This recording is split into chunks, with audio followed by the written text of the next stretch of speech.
Para eso lo recibimos aquí, es un gusto recibirlo en la mesa del programa al obispo Monseñor Adolfo Uriona.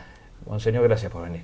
Bueno, buenos días y gracias por este espacio. Bueno, le preguntábamos fuera de aire si esta es la semana más importante para los católicos, ¿no? Sí, para los que profesamos esta fe, la Semana Santa es la semana central de la misma. En ella vivimos justamente lo que da sentido a nuestra fe, que es la pasión, muerte y resurrección de Jesús, que tiene su efecto en nosotros a través del sacramento del bautismo y que nos introduce en la vida cristiana. Es más importante incluso, decíamos, que la Navidad, ¿no? Así es, sí, porque un poco la Navidad, el nacimiento del Señor, la encarnación y el nacimiento del Señor, se orienta justamente al misterio de la redención, que es su pasión, muerte y resurrección. Bien, en un contexto esta vez, Semana Santa, complicado en la Argentina por lo menos y en lo económico, muchos compatriotas en situaciones muy complejas, ¿no? Y la Iglesia de esto, bueno, tiene pulso rápidamente con sus parroquias y demás, sabe lo que está pasando, ¿no? Sí, la verdad que es muy complicado, sí, un poco el contacto que tiene la Iglesia a través de las parroquias, de las capillas, la llegada a los barrios y bueno, eso que ya veníamos viendo de hace tiempo atrás, ahora se ha agudizado y no afecta solamente a las zonas más pobres, que en la ciudad se siente más que en el interior, sino que también afecta a la clase media en estos momentos. Claro. Nosotros estamos percibiendo en nuestras parroquias personas que no pueden pagar los servicios, por ejemplo. Claro. Monseñor, la Iglesia se va abriendo cada vez más a la sociedad como institución, ¿no? Y yo siempre pienso, a partir de este pulso que tienen de las personas que están en esta situación, el discurso durante la misa se hace cada vez desde el llano, desde la vida cotidiana. Si bien escuchamos los fragmentos de la Biblia durante una celebración, yo veo cada vez más los sacerdotes tratan de traernos a la realidad, a nuestra realidad diaria, eso que pregona la Biblia. ¿Cómo es? ¿Usted ve también que hay desde su figura una línea hacia ellos para que puedan tener estos discursos más palpables por el ciudadano, que imagino que también sostener esa fe es complejo a lo mejor hoy en la comunidad católica, cristiana, ¿no? No sé cuánto la gente va a misa, ¿no? Pero sostener esa fe desde un discurso más de la vida cotidiana de la gente, ¿hay una intención de ese tipo? Bueno, en realidad no es una línea mía, sino que es una línea del Concilio Vaticano II de hace más de 60 años, cuando se dio todo este cambio profundo en la Iglesia por este concilio. Nosotros creemos fundamentalmente que si la palabra de Dios no llega a la vida cotidiana de los hombres, no tiene ningún sentido. Es decir, claro, queda en un dato teórico allí nomás, y ese no es el objetivo, nunca fue el objetivo de Jesús, ¿no? Jesús fue llegar justamente a las necesidades de la gente, a las necesidades de las personas. Lo mismo la Iglesia en estos momentos. Por eso, como decía Monseñor Angelelli, que vamos ahora a beatificar, van a beatificar el 27, si Dios quiere, como uno de los mártires de La Rioja, decía, con un oído en el Evangelio y un oído en el pueblo, claro, ¿no? Claro. Es decir, la palabra tiene que iluminar las situaciones cotidianas de las personas. Y es eso a los que tenemos fe lo que nos da esperanza para seguir caminando, porque si uno mira la realidad simplemente en su crudeza, puede ser muy duro y puede incluso cerrarnos y decir acá no tenemos ninguna salida.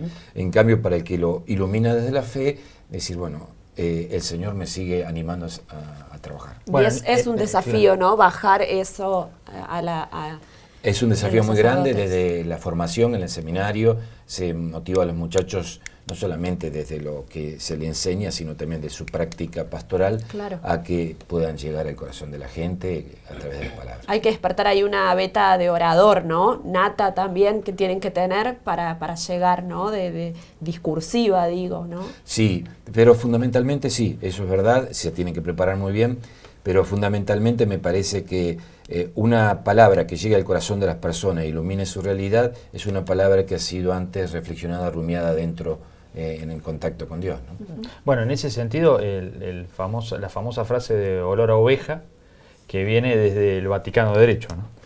Eso viene de Francisco, sí. Es decir, es una interpretación del Concilio Vaticano II de un documento clave de Pablo VI. Pablo VI sacó un documento clave en el 76 que se llama Evangelio Anunciando, el anuncio del Evangelio.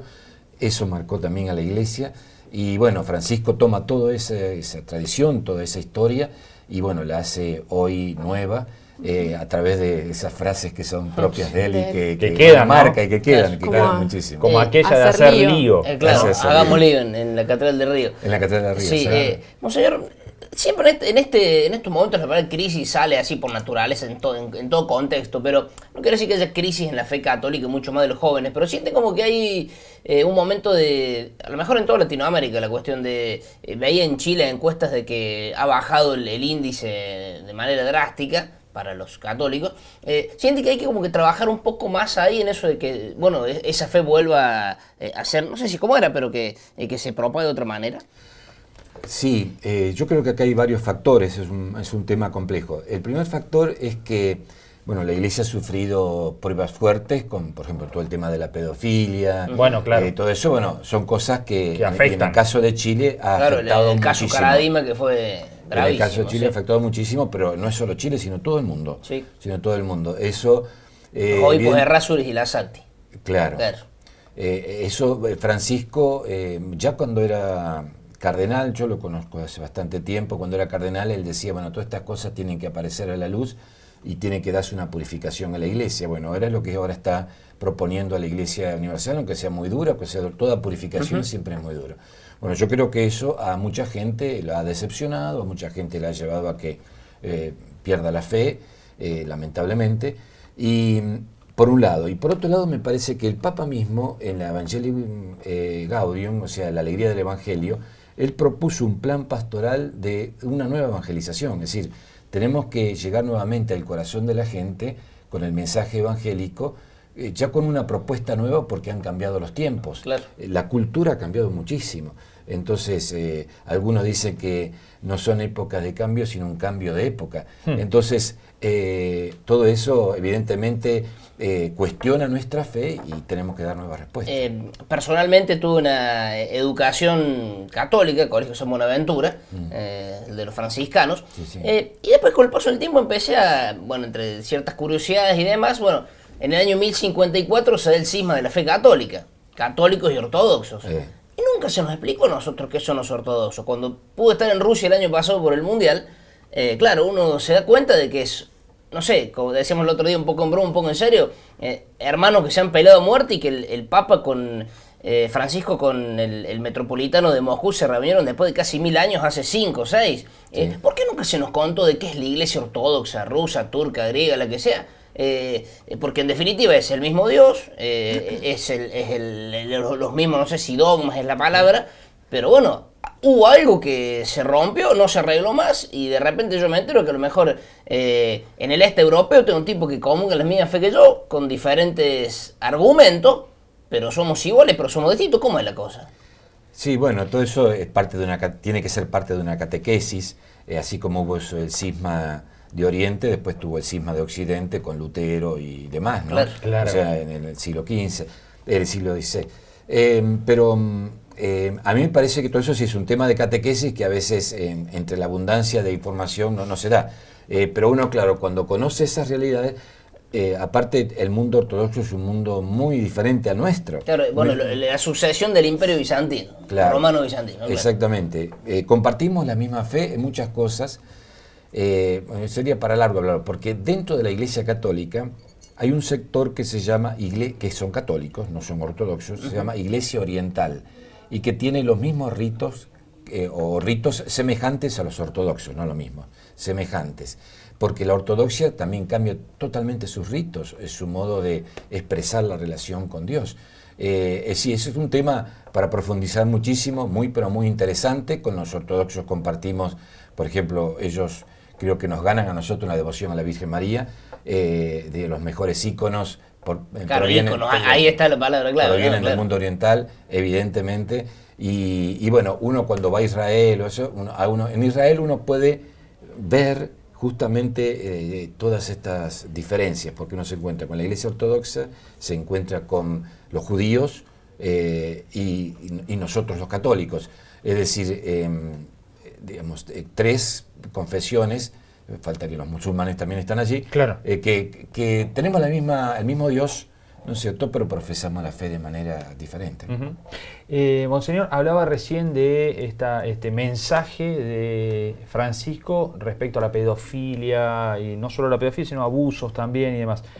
¿Hay un cambio drástico en ese sentido? Se lo pregunto por el caso Carnerillo, concretamente. Aquí se conoció una información e inmediatamente hubo una respuesta por parte de la Iglesia, cosa que antes no ocurría.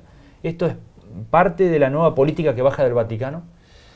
Sí, fíjense que en el caso de la política del Vaticano, es decir, que nosotros la asumimos a través de la conferencia episcopal, porque la conferencia episcopal argentina ya hace 3 o 4 años sacó un protocolo guía frente a estas situaciones de casos de abuso de menores. En el caso de Carnerillo no es de abuso de menores. No es de menores, por eso se no lo es de menores, aclara, claro. Pero sí, evidentemente en la Iglesia hay toda una dinámica distinta en todo esto, una reacción distinta, un reflejo distinto, y también una comunicación distinta, porque era otra de las cosas en las cuales a veces fallábamos, porque no teníamos experiencia. Claro, y a partir de ahora esta va a ser la conducta, digamos. Por supuesto, sí, sobre todo con el tema de menores. Bien. Perdón, sí. es una banalidad extraordinaria la que me pregunta, de una liviandad total, pero viene el caso. Se quemó Notre Dame. ¿Cuál es la iglesia más bonita que usted ha visto en el mundo? No, yo no sé mucho de arte, Bueno, pero... bueno, a mí me gusta el Vaticano. Es decir, la iglesia de San Pedro a mí me fascina, quizá por todo lo que significa también. No conocí Notre Dame, nunca fui a París. Quizá me faltan también, bueno, la Catedral de Colonia, esa sí pude conocerla, es impresionante, pero bueno, a mí como lugar que me llena el corazón es San Pedro. Monseñor, ¿cómo está viendo el tema de pobreza en la Argentina? Y le pregunto relacionado al momento político de la Argentina en cuanto a lo electoral. ¿Está viendo que entre pobreza y tiempo electoral hay alguna conexión? ¿O está viendo que los políticos por allí no están respondiendo o no están a la altura de las dificultades y problemas que tenemos? Y bueno, la pobreza, los datos son muy evidentes. La pobreza ha crecido muchísimo, ha crecido mucho en nuestra patria.